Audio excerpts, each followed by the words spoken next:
Bharatiya Janata party के राष्ट्रीय अध्यक्ष आदरणीय राजनाथ सिंह जी, गोवा के लोकप्रिय मुख्यमंत्री श्रीमान मनोहर जी, उप मुख्यमंत्री जी श्रीमान अरुण जी, मंचावर बसलेले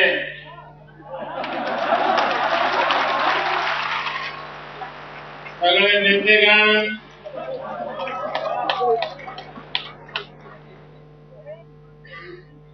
गोवाचे कार्यकर्ता बंधू भगिनी, नमस्कार. कशी काय? मजेत का? काय म्हणता?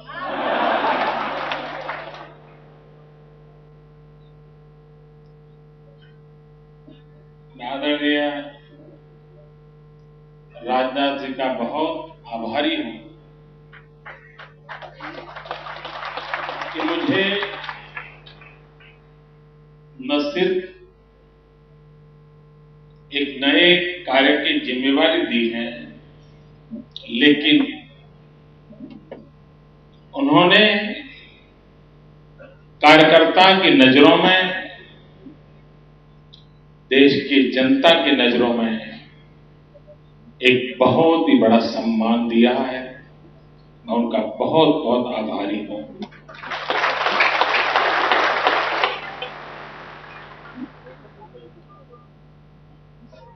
मित्रों, राजनाथ जी बोलने के लिए खड़े हो गए, मुझे बिठा दिया.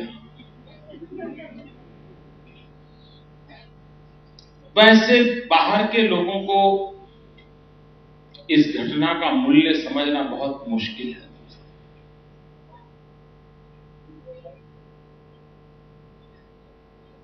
सिर्फ पद होने पर व्यक्ति ऐसा नहीं करता है, दिल होने पर करता है.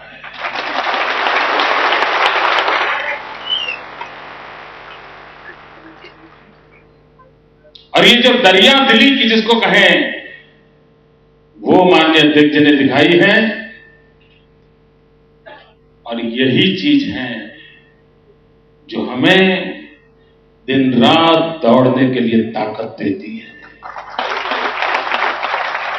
आखिरकार हम सब कार्यकर्ता, और एक कार्यकर्ता के नाते हमें जब जो दायित्व मिलता है, उस दायित्व को जी जान से करना,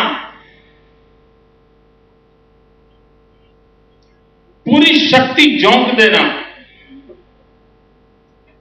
ईश्वर ने जितनी शक्ति दी है, सामर्थ्य दिया है, उसका पूरा उपयोग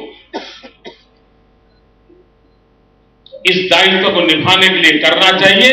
ये हम सभी कार्यकर्ताओं को संस्कार मिले हुए हैं. और उस कार्यकर्ता के नाते भारतीय जनता पार्टी के सभी वरिष्ठों ने मुझे बनाया, एक प्रकार से मेरा मोल्डिंग किया, उंगली पकड़ करके मुझे चलाया है. मेरी सारी कमियों को दूर करते करते करते मुझ में अच्छाइयां भरने का लगातार प्रयास किया. और कितने वरिष्ठ नेताओं ने मेरे पीछे अपनी शक्ति और समय लगाए हैं. कभी कभी तो मुझे लगता है इस पार्टी के वरिष्ठ नेताओं ने जितना शक्ति और समय अपने बच्चों को दिया होगा, उससे ज्यादा मुझे दिया है. और मेरा लालन पालन किया, मेरा मोल्डिंग किया. और ये जो संस्कार मिले हैं, उस पर मेरा कोई अधिकार नहीं है.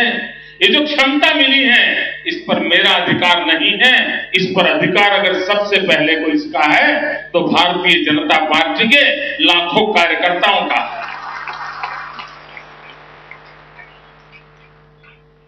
देश के सामान्य नागरिकों का. और आज इस पद को प्राप्त करने के बाद मैं जब पहली बार आप सबके बीच आया हूं, तब मैं आपको कहना चाहता हूं मित्रों, हम उस पार्टी के कार्यकर्ता हैं, हम उस परंपरा के सिपाही हैं जहां पदभार ये व्यवस्था है, कार्यभार ये जिम्मेवारी होती है। पदभार किसी एक को होता है, कार्यभार सभी लाखों लागों पर होता है। और इसलिए पदभार और कार्यभार दोनों को संतुलित रूप से चलाते हुए हम सभी मिलकर के इस देश के सामान्य नागरिक की जो आशा आकांक्षा है उसको परिपूर्ण करने में कोई कमी नहीं छोड़ेंगे। ये मुझे भाजपा के कार्यकर्ताओं का पर विश्वास है। मित्रों, मुझे भाजपा के कार्यकर्ताओं पर विश्वास इसलिए है, एक समय था जब गोवा में भारतीय जनता पार्टी के कार्यकर्ता जी जान से लगते थे। स्वतंत्र गोवा के आंदोलन में जगन्नाथराव जोशी जैसे महापुरुषों ने जुल्म सहे थे, जेलों में जिंदगी गुजारी थी, और भारतीय जनसंघ का उस जमाने का कार्यकर्ता इस गोवा की आजादी के लिए जी जान से खपा रहता था। और तब कहां पता था कि हम कभी इस राज्य के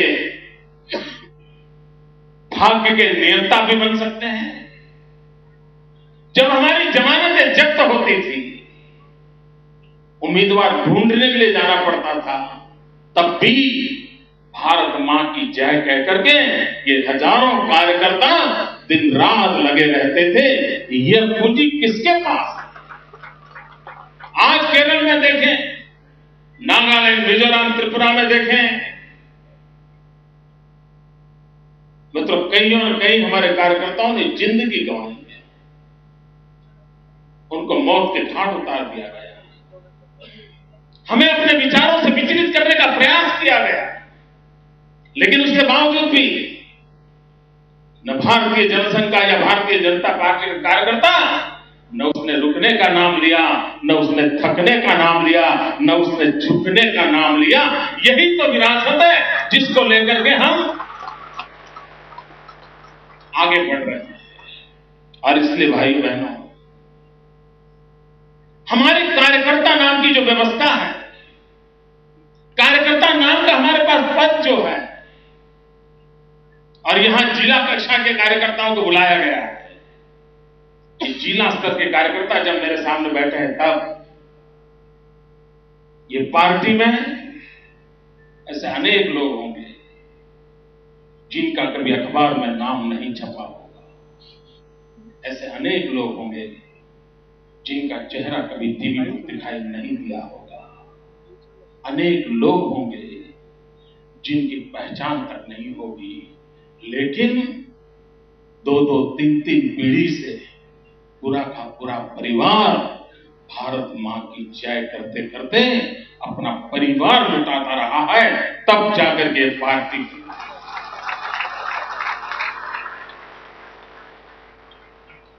मित्रों, ये पार्टी को सपने लेकर के चली। राजनीतिक जीवन को हमने सेवा का माध्यम माना, व्यवस्थाएं बदलने के लिए, व्यवस्थाओं को दिशा देने के लिए, समयानुकूल परिवर्तन लाने के लिए निर्णय करने की व्यवस्था में होना बहुत जरूरी होता है। और इसलिए चुनाव जीत करके सत्ता में पहुंचना आवश्यक होता है, तब जाकर के फैसले कर सकते हैं, तब जाकर के निर्णय कर सकते हैं। सत्ता हमारे लिए भोग का साधन नहीं है। मित्रों, आदरणीय राजनाथ सिंह जी भी मुख्यमंत्री थे, केंद्र में मंत्री थे, हिंदुस्तान के सबसे बड़े प्रदेश के मुख्यमंत्री थे, उत्तर प्रदेश के। सुचारू ढंग से उत्तर प्रदेश को आगे बढ़ाने के लिए जी जान से जुटे थे। लेकिन क्या कभी हमारे में से किसी ने उनकी सरकार पर कोई आरोप लगा था, ऐसा सुना है? क्या कभी सुना है आपने? क्या मनोहर पर्रिकर पर कोई आरोप लगता है? क्या भारतीय जनता पार्टी के किसी मुख्यमंत्री पर आरोप लगता है? मित्रों, ये दिल्ली में बैठे उन पर दिन रात क्यों लगता है?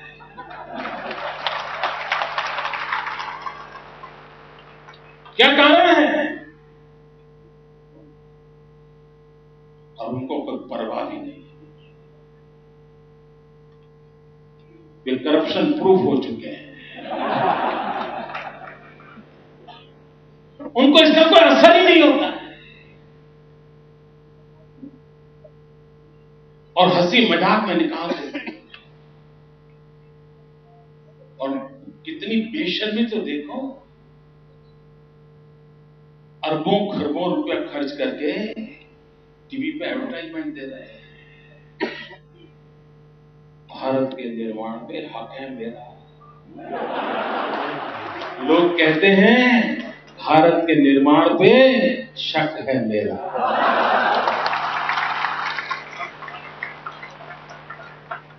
अब सुनिए, गौर से सुनिए, आपको शक सुनाई देगा, हक नहीं सुनाई देगा, क्योंकि उनके कारनामे ऐसे हैं कि आंख के आंख कान में वही शब्द गूंजेंगे, शक है मेरा।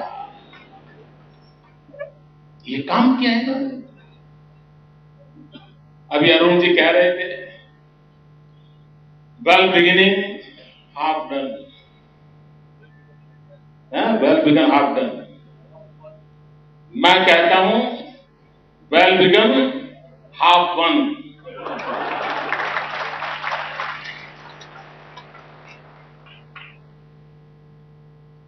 मित्र, सही नेतृत्व में भारतीय जनता पार्टी जो काम कर रही है, और हम सबको जो छोटा मोटा दायित्व मिलता है,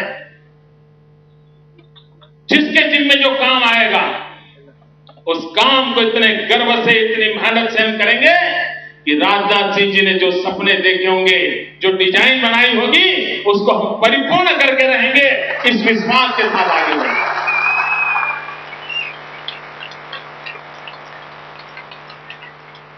मित्रों,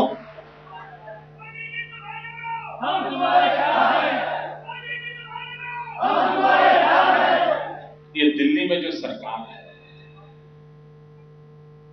अभी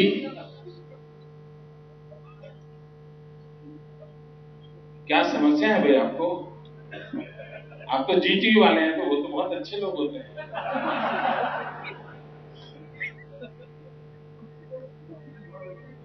वैसे सब अच्छे होते हैं, वरना कल एक स्टोरी चलेगी, ब्रेकिंग न्यूज।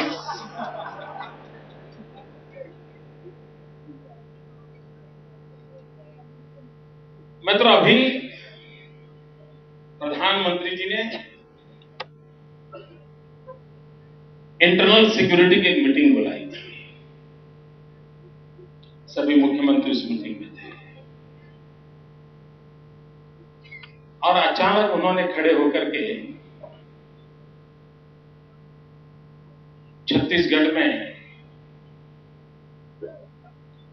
जिन लोगों की हत्या हुई, उनके प्रति एक शोक प्रस्ताव प्रस्तुत किया। जब मेरी बारी आई तो मैंने शुरू किया वहीं से। मैंने कहा कि प्रधानमंत्री जी, गृह मंत्री जी, सब लोगों ने आज अपनी बातचीत का प्रारंभ छत्तीसगढ़ से किया है, और मृतात्माओं के प्रति श्रद्धांजलि के भाव प्रकट किए हैं। मैं भी उसमें मेरा स्वर मिलाता हूं, लेकिन साथ साथ छत्तीसगढ़ में सामान्य मानवी की रक्षा करते करते जो शहीद हुए, उन पुलिस के जवानों के लिए भी मैं अपने श्रद्धा सुमन। मैंने कहा, मैं इसके साथ साथ हिंदुस्तान के 2 सिपाहियों के सर काट के ले गए हैं, उन शहीद सिपाहियों के प्रति भी अपने श्रद्धा सुमन अर्पित। मैंने कहा, इतना ही नहीं, केरल के मछुआरे जिनको विदेशियों ने आकर के गोलियों से भून दिया, मैं उन शहीद मछुआरों के प्रति भी अपने श्रद्धा सुमन रखता हूं। भाइयों बहनों, ये बात जो मैंने वहां कही, क्या इस देश के प्रधानमंत्री को करनी चाहिए थी कि नहीं? क्या ये विचार प्रधानमंत्री को आना चाहिए था कि नहीं? वहां बैठी हुई सरकार के लोगों को उन शहीद पुलिस जवान याद आनी चाहिए थे नहीं? मित्रों, पीड़ा तब होती है, मौत मौत होता है। हर मौत के प्रति वही पीड़ा होनी चाहिए, वही आदर होना चाहिए। लेकिन दुर्भाग्य से दिल्ली में एक ऐसी सरकार बैठी है जिससे आप न कोई अपेक्षा कर सकते हैं, जिस पर आप न कोई भरोसा कर सकते हैं। और मित्रों, दुनिया में भरोसा सबसे बड़ी ताकत होती है। 1-2 साल का छोटा बालक कुछ भी अगर समझता नहीं है, लेकिन उसके पिताजी उसको एक खिड़की पर खड़ा कर दें और उस बच्चे को कहें कि बेटे कूद जाओ, वो बच्चा समझ हो या न हो, लेकिन बाप के प्रति भरोसा होता है, वो कूदता है और बाप उसको पकड़ लेता है। भरोसा नाम की चीज जो है वो सारे तंत्र को चलाती है, और एक बार भरोसा खत्म हो जाए, आप घर से ऑफिस से घर निकले हो और अगर आपको भरोसा न हो कि घर में खाना पका होगा कि नहीं पका होगा, तो आप जरूर बाजार से कुछ थैले में लेकर के जाओगे। क्यों? पता नहीं पका होगा कि नहीं पका होगा। जब भरोसा टूट जाता है तब लोग और रास्ते ढूंढते हैं। आज देश में भरोसा टूट चुका है। इतना ही नहीं, हर पल प्रति पल एक के बाद ऐसी घटनाएं घट रही हैं जिसमें देश का भरोसा टूटता ही जा रहा है, टूटता ही जा रहा है। आज दिल्ली के अंदर एक जवान बेटी जब घर से बाहर गई हो और शाम को 6 बजे से पहले अगर घर न लौट पाए तो मां बाप का वो 1-2 घंटे का समय इतने संकट से गुजरता है, उसको भरोसा नहीं बेटी वापस लौटेगी कि नहीं लौटेगी। किसान अपनी फसल पैदा करता है, उसे भरोसा नहीं है कि पैदावार के बाद भी दाम मिलेंगे कि नहीं मिलेंगे। ये कब नीतियां बदलने पता नहीं मित्र, आधी रात में नीतियां बदल देते हैं, और किसके लिए बदलते हैं वो भी बाद में जब सुप्रीम कोर्ट डंडा मारती है तब पता चलता है क्यों बदला। ये हाल है मित्रों। मेरे जीवन में गोवा अब एक विशेष स्थान पा लिया है। अखबार भी लगातार लिख रहे हैं कि मोदी के जीवन में गोवा बहुत लकी है।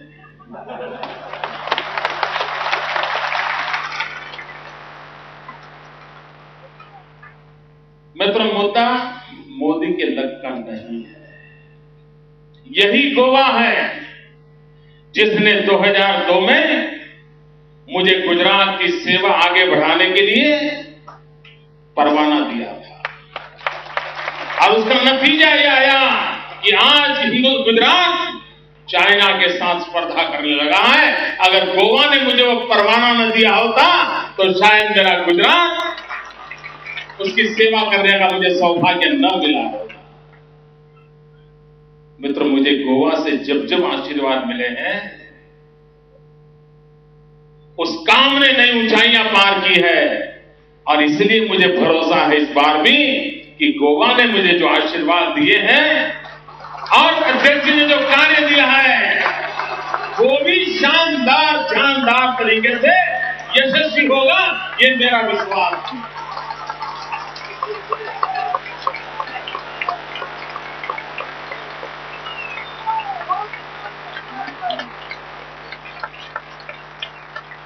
मित्रों, दिल्ली की सरकार वो हिंदुस्तान के संघीय ढांचे को स्वीकार करने के लिए मूड में नहीं है। जब तक और उनकी मानसिकता को समझने की आवश्यकता है। और मैं इस देश के पॉलिटिकल पंडितों को, डिबेट करने वाले महाशयों से, राजनीतिक दृष्टिकोण से एनालिसिस करने वाले महापुरुषों से मैं इस मुद्दे पर चाहूंगा कि आगे चर्चा हो देश में, उस बात को आगे बढ़ाएं। कांग्रेस मूलतः सत्तावादी मानसिकता से ग्रस्त है। उसे कुछ कम मंजूर नहीं होता। जब तक दिल्ली में उनकी सरकार थी, राज्यों में उनकी सरकार थी, पंचायतों में उनकी सरकार थी, उनको न कोई कानून बनाने की इच्छा होती थी, न कोई परिवर्तन लाए, सब गाड़ी मजे से चलती थी, मौज चलती थी। पंचायत से पार्लियामेंट तक उन्हीं का झंडा फहरता था, कोई परवाह नहीं, चलते रहते थे। लेकिन जब राज्यों में दूसरे दलों की सरकार चुनना शुरू हुआ, खास करके 1967 के बाद एसपीडी की गवर्नमेंट्स बनना शुरू हुआ, आप इतिहास देख लीजिए। जब विरोधी दलों की सरकारें बनी तो उन्होंने आर्टिकल 356 का बेफाम तरीके से, अनाप शनाप तरीके से दुरुपयोग किया और हिंदुस्तान में विपक्ष की किसी सरकार को 5 साल तक काम करने का अवसर नहीं दिया, मजबूर किया, उसको तोड़ दिया। धारा 356 का दुरुपयोग किया। उसके बाद उन्होंने क्या किया? अगर धारा 356 की कब्जाएं हो रही है, जरा ज्यादा आलोचना हो रही है, तो उन्होंने विरोधी दल को शाम दाम दंड भेद लोभ लालच सीबीआई पीबीआई जो है सबका उपयोग करके उन दलों को तोड़ा, उनके लोगों को उठा करके किधर ले आए, सरकारों को चलने नहीं दिया। राजभवनों को उन्होंने कांग्रेस भवन बना दिए। वो किसी विचार को, किसी व्यवस्था को, किसी परिवर्तन को स्वीकार करने की उनकी मानसिकता नहीं है। जो करेंगे हम ही करेंगे, किसी को करने नहीं देंगे, आने नहीं देंगे, कोशिश की तो उसको खत्म करके रहेंगे। यही कारनामे उनके चलते रहेंगे। और अब जब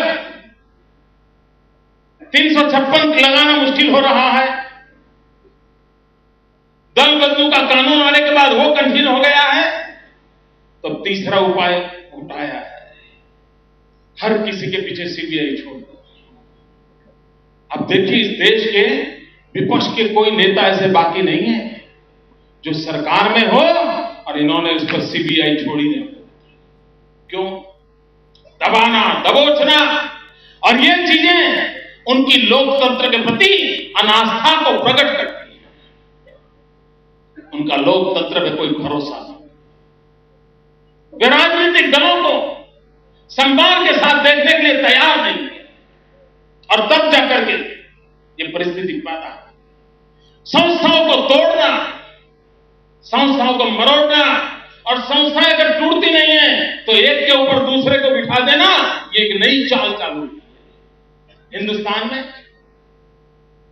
प्लानिंग कमीशन के चेयरमैन देश के प्रधानमंत्री होते हैं। जिस कमेटी के चेयरमैन देश के प्रधानमंत्री हो, जो कमेटी एक प्रकार से राज्य और केंद्र के बीच में ब्रिज का बहुत बड़ा काम करती हो, जो संवैधानिक संस्था हो, उसका भी अनादर करना और प्लानिंग कमीशन के ऊपर हिंदुस्तान ने कभी सोचा नहीं, माना नहीं, कल्पना नहीं की, वैसा एक एनएसी बिठा दिया। एक प्रकार से पिछले 50 साल से जो संस्था कुछ न कुछ करने का प्रयास कर रही थी, जिसके चेयरमैन प्रधानमंत्री थे, उस संस्था को एक प्रकार से नाम मात्र की बनाकर उन्होंने छोड़ दिया और उस पर एनएसी बिठा दिया, नेशनल एडवाइजरी काउंसिल। और उसके चेयरपर्सन कौन?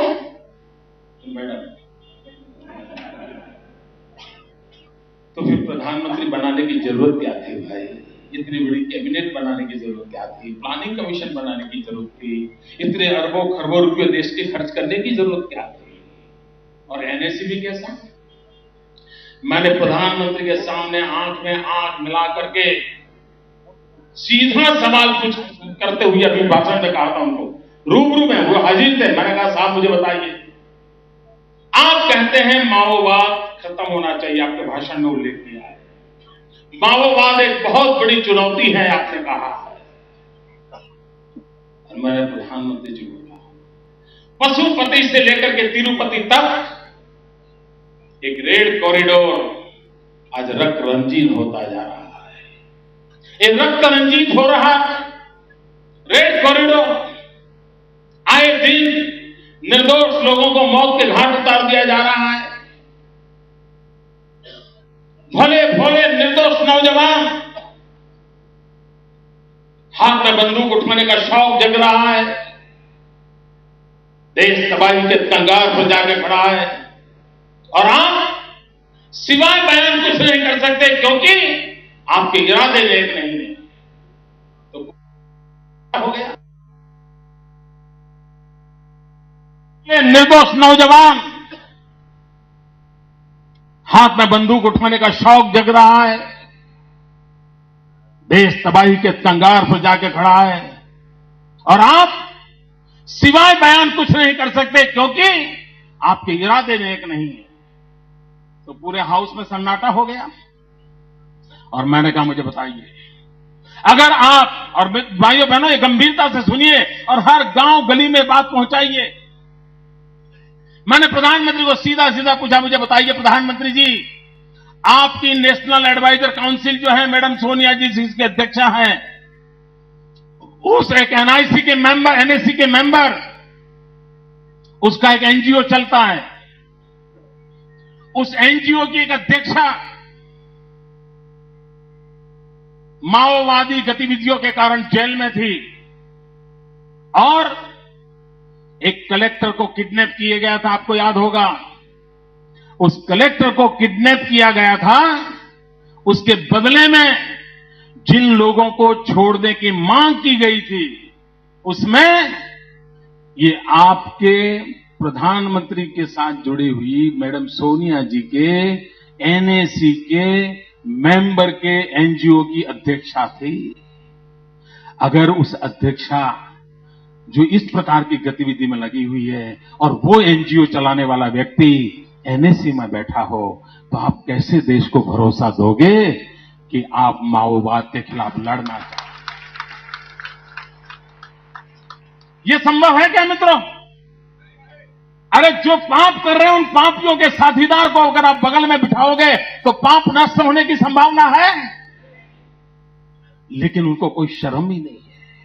इतना ही नहीं, मैंने प्रधानमंत्री जी से कहा कि प्रधानमंत्री जी, सिर्फ मैडम का भी मुद्दा है ऐसा नहीं है, आप भी बाकी नहीं हो। तो जरा चौंक गए। वैसे तो बहुत स्वस्थ बैठे थे, हिलते नहीं थे, आंख भी नहीं हिलती थी, ऐसे देखा है ना आपने? हाँ, इधर उधर कुछ नहीं। लेकिन जैसे ही मैंने कहा, चेतना आ गई। मैंने कहा प्रधानमंत्री जी, सिर्फ एनएसी में नहीं, खुद के आपके प्लानिंग कमीशन में आपने उस व्यक्ति को बनाया है मेंबर, एक कमेटी का चेयरमैन बनाया है जिस पर माओवाद की गतिविधियों का आरोप लगे हुए हैं, जो जेल में थे। भले कोर्ट ने आज उनको जगह दे दी हो, लेकिन इसका मतलब ये नहीं होता है कि आप रातों रात उनको सर पे बिठा करके इस देश के पुलिस को डिमोरलाइज कर दो। माओवाद के खिलाफ जो लड़ रहे हैं, जिनकी जान की बाजी लगा रहे हैं, गोलियों को झेल रहे हैं, उसको इस प्रकार से अपमानित करने का कोई कारण नहीं था। प्रधानमंत्री के पास जवाब नहीं था। मित्रों, उस मीटिंग में हम लोगों ने जितने सवाल उठाए, और मैंने अकेले ने नहीं उठाए हैं, एनडीए सरकार के, एनडीए से जुड़ी हुई सभी सरकारों ने, सभी राज्य सरकारों ने दिल्ली सरकार को ढेर सारे सवाल पूछे थे। मित्रों, अब तक दिल्ली की सरकार जवाब देने के लिए हिम्मत नहीं करती है। आप जान सकते हो, अगर राष्ट्रीय सुरक्षा के मुद्दे पर ऐसा अगर झुलमुल रवैया रहा उनका, निर्दोष लोग मारे जाए और उनको वेदना तक न हो, बयान देने से अधिक कोई काम न हो, तो मित्रों देश कैसे चलेगा? और क्या सही नहीं है कि जब होम सेक्रेटरी मिस्टर पिल्लाई थे, तब एक हिम्मत के साथ वो आगे बढ़ रहे थे, माओवाद के खिलाफ लड़ने की रणनीति बना रहे थे। जरा देश की जनता को बताया जाए वो कौन लोग थे जिन्होंने न होम सेक्रेटरी को काम करने से रोका था। वो किसका निर्णय था जिसने होम सेक्रेटरी को हर काम पर रुकावटें पैदा की थी? किसने किया था ये? एक भी व्यक्ति यूपीए का पार्टनर स्टेट का नहीं था। ये सारा पाप करने वाले लोग उन्हीं की पार्टी के सारे लोग थे मित्रों। और वही माओवादियों ने सार्वजनिक जीवन में काम करने वाले व्यक्तियों को मौत के घाट उतार दिया। वो कोई किसी भी दल में क्यों न हो, लेकिन भाइयों बहनों, इंसान की मौत मौत होती है, उसकी पीड़ा सबको होनी चाहिए। लेकिन दुर्भाग्य है, दिल्ली की सरकार को इसकी पीड़ा नहीं है, और तब जाकर के निर्दोष लोग मारे जा रहे हैं। मित्रों, इतना ही नहीं, ये कभी कभी कहते हैं कि हमारे साथी पक्षों के कारण हम ये कोएलिशन कंपल्सन है, ऐसा एक शब्द बोलते हैं, कोएलिशन कंपल्सन। मैंने एक बार उनको पूछा, मैंने कहा प्रधानमंत्री जी बताइए, इस देश के विदेश मंत्री कौन है उस समय के? वो तो मैंने कहा आप ही की पार्टी के थे। वो विदेश में गए, यूएन की मीटिंग में बैठे थे, और क्या किया? दूसरे देश का भाषण पढ़ना शुरू किया। वाह, क्या सीन है! कोई तो समझ आता है भाई, कोई ऐसा फॉरेन मिनिस्टर हो इस देश का कि जो किसी दूसरे देश के भाषण को पढ़ना शुरू करे? अब ये कोएलिशन धर्म का कंपल्सन था क्या? आप औरों को दोष दे रहे हो? ये कोई तरीका है क्या देश चलाने का? अगर आप देश ऐसे ही चलाओगे, नॉन सीरियस है मित्रों, हम लोगों की मुसीबत का कारण है वो नॉन सीरियस हैं। उन्होंने इस देश की जनता को टेकन फॉर ग्रांटेड माना है। उनको इस देश के नौजवानों के भविष्य की परवाह नहीं है मित्रों, उन्होंने पिछले मैनिफेस्टो में कहा था 1 करोड़ लोगों को रोजगार देंगे। मित्रों, आज मैं पूछना चाहता हूं, हमने तो नहीं कहा था कि आप ये करो, आपने देश को कहा था, आप वोट ले गए थे। क्या देश के 1 करोड़ नौजवानों को आपने रोजगार दिया? मित्रों, आपको जानकर के आश्चर्य होगा और आनंद भी होगा।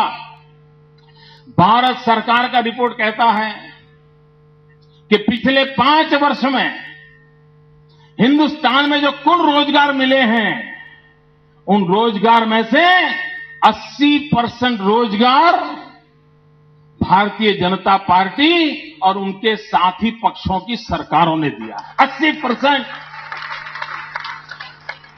20% में यूपीए की सरकारें और केंद्र की यूपीए सरकार आती है मित्रों। तो आपने किया क्या? क्या दिया देश को आपने? मित्रों, चाइना, उसके साथ हमारी स्पर्धा चल रही है। पूरा विश्व सोच रहा है चाइना आगे निकल जाएगा कि हिंदुस्तान आगे निकल जाएगा, एक चर्चा चल रही है। उस चाइना ने युवकों को स्किल डेवलपमेंट के लिए जो अभियान चलाया, एक तरफ पूरी विश्व एक तरफ है और एक तरफ अकेला चाइना है, इतना बड़ा तूफान खड़ा किया हुआ है, और हम उंगलियों पर गिन रहे हैं कितना हुआ। कैसे परिवर्तन आएगा? क्या देश इस दिशा में काम करेगा? क्या देश के नौजवानों के भविष्य का क्या होगा?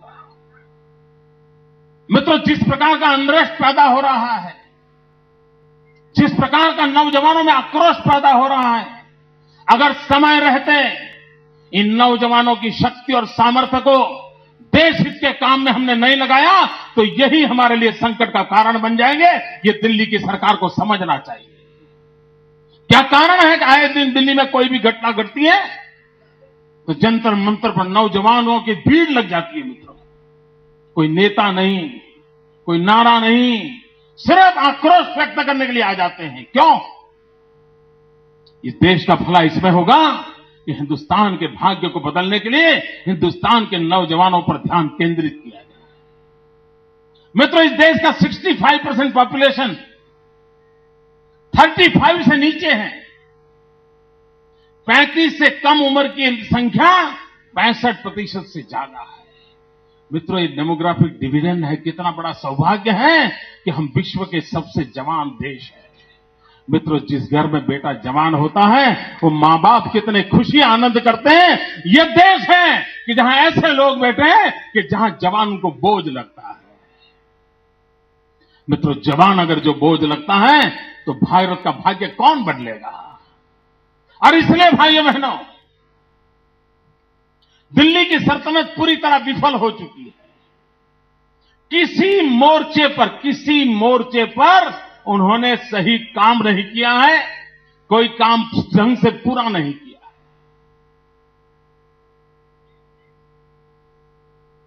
मित्रों, ये हमारा दायित्व बनता है कि हम इस देश को ऐसी सरकार से बचाएं। अटल जी की सरकार थी। 21वीं सदी के प्रारंभ के 2-3 साल अटल जी के नेतृत्व में देश आगे बढ़ रहा था। और आप सब याद कीजिए मित्रों, सिर्फ हम भाजपा के कार्यकर्ता इसलिए याद करिए ऐसा नहीं, आप उस समय के कोई भी मीडिया के अखबार उठा लीजिए। एक विश्वास पैदा हुआ था। 21वीं सदी के पहले 3 वर्ष एक आशा बंधी थी। चलो यार, देश खड़ा हो रहा है, देश अब चलने लगा है, देखते ही देखते देश दौड़ने लग जाएगा। ये चारों तरफ एक पॉजिटिव वातावरण, एक पॉजिटिव फीलिंग, ये चारों तरफ नजर आ रहा था। मित्रों, अचानक 2004 में इन लोगों के आने के बाद जो नैया ऐसी गहरी डूबती चली गई। अब तो देखना पड़ता है कि 21वीं सदी कहां है और हम कहां हैं। ये हालत देश की बन चुकी है मित्रों, भारत को असहाय नहीं छोड़ा जा सकता। देश के नौजवानों के भविष्य को असुरक्षित नहीं किया जा सकता है। देश की माताएं बहनें, उनके भी सपने होते हैं। आज से 25 साल पहले बहनों की सोच और आज की सोच में बहुत बड़ा अंतर है। वो दुनिया को देखने समझने लगी है, उसके भीतर भी एस्पिरेशंस पैदा हुए थे। वो निर्णय प्रक्रिया में हिस्सेदारी चाहती है, वो राष्ट्र के विकास में जुड़ना चाहती है। लेकिन दिल्ली की सल्तनत के पास 100 करोड़ से अधिक ये देश, जिसकी 50% जनसंख्या हमारी माताएं बहनें हैं, उनके लिए दिल्ली की सल्तनत को कोई फुर्सत नहीं है देखने की। और इसलिए मैं कहता हूं कि हमारे लिए एक राज्य सत्ता के परिवर्तन का एजेंडा नहीं है, हमारे लिए राष्ट्र निर्माण का एजेंडा है। हमारे लिए कुर्सी पाना एजेंडा नहीं है भाजपा के लिए, हमारे लिए एजेंडा है राष्ट्र के कोटि-कोटि नागरिकों को सम्मान वापस दिलाना, राष्ट्र के कोटि-कोटि नागरिकों को एक विश्वास वापस दिलाना, राष्ट्र के कोटि-कोटि नागरिकों में फिर से एक बार भरोसा पैदा करना। ये सपना लेकर के हम जी जान से जुटने के लिए निकलना है। मित्रों, चुनाव, उसमें प्रचार अभियान का भी महत्व होता है, व्यवस्था तंत्र का भी महत्व होता है और रणनीति का भी महत्व होता है। और तीनों एक ढंग से जब चलते हैं तब परिणाम मिलता है। कांग्रेस ने इतने पाप किए हैं कि जनता को कांग्रेस को हटाओ ये समझाने के लिए बहुत मेहनत पड़ी, ऐसा नहीं है। अभी हमारे यहां 6 उपचुनाव हुए, 4 विधानसभा के और 2 लोकसभा के, और 6 की 6 सीटें कांग्रेस की थी और जमाने से कांग्रेस का कब्जा था। जनता इतनी नाराज है इन लोगों पर, सब साफ कर दिया।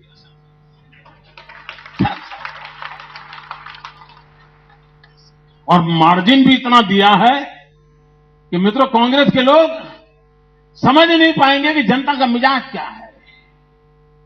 भाइयों बहनों, हम इस बात को लेकर के चलें, हम अखबार में दिखें या न दिखें, टीवी पर चमके या न चमके, हम कोशिश करें जनता जनार्दन के दिलों में हमारी जगह बन जाए।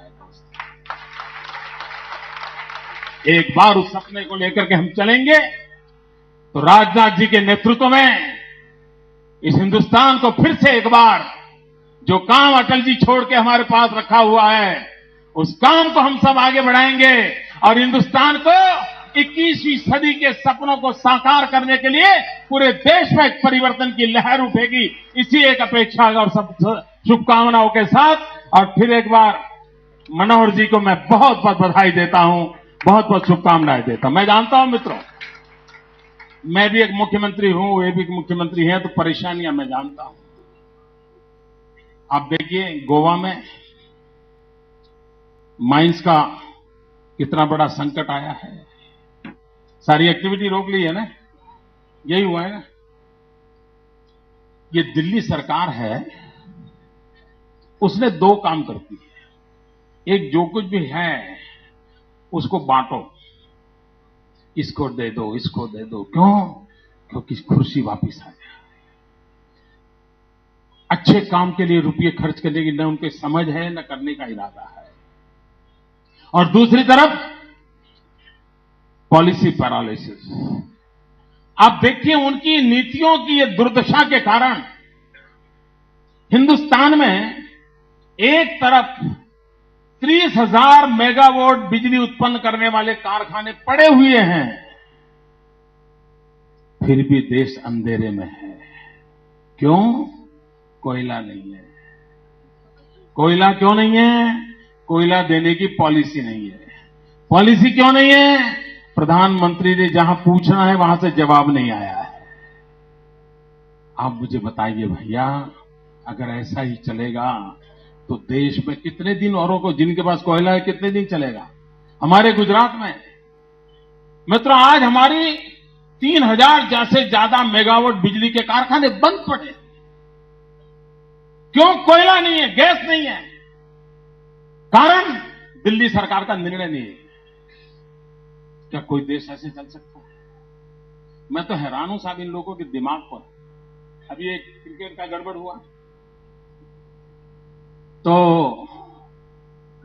जो महाशय सुप्रीम कोर्ट में वकालत करते थे, सालों तक जिंदगी काला कोट पहन करके बिताई है, वो अचानक टीवी पे आकर के बोलते हैं कि हम इसके लिए कठोर कानून बनाएंगे। उनको मालूम नहीं है कि ये कानून बनाने का कार्यक्षेत्र राज्य का है, ये केंद्र का सब्जेक्ट नहीं है, फिर भी वो बोल देते हैं। अब लोग पूछते क्यों नहीं बनाया, तो अब समझ में आया कि यार ये तो हमारा काम नहीं था, हम तो यूं ही बोल दिए। ऐसे लॉ मिनिस्टर हो सकते हैं क्या देश में? उनको हाँ, बहुत एक तो वो एक मॉडल कानून बना करके बेशक बना नहीं सकते कानून, लेकिन जिन लॉ मिनिस्टर को इतना प्राइमरी नॉलेज नहीं है वो आपका न्याय कर रहा है, बताओ क्या होगा भाई? ये हालत है जी। मैं ऐसी सैकड़ों चीजें आपको गिना सकता हूं दोस्तों, और इसलिए मैं कहता हूं मित्रों, इस देश को कांग्रेस मुक्त भारत बनाना ये हमारा सपना होना चाहिए। और इसलिए हमारा संकल्प होना चाहिए कांग्रेस मुक्त भारत का निर्माण। सारी समस्याओं की एक ही जड़ी बूटी है मित्रों, आपको हर समस्या का जवाब एक ही में है, देश को कांग्रेस से मुक्त करो।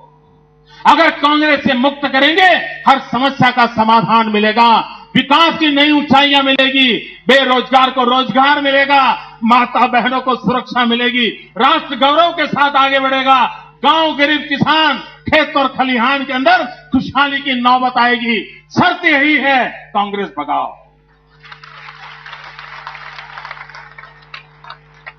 कांग्रेस मुक्त भारत का निर्माण, ये सपना लेकर के हम चले। इसी एक अपेक्षा के साथ फिर एक बार आप सबको बहुत बहुत शुभकामनाएं। भारत माता की, पूरी ताकत से बोलिए, भारत माता की। दो मुट्ठी बंद करके मेरे साथ बोलिए, वंदे वंदे वंदे वंदे वंदे वंदे वंदे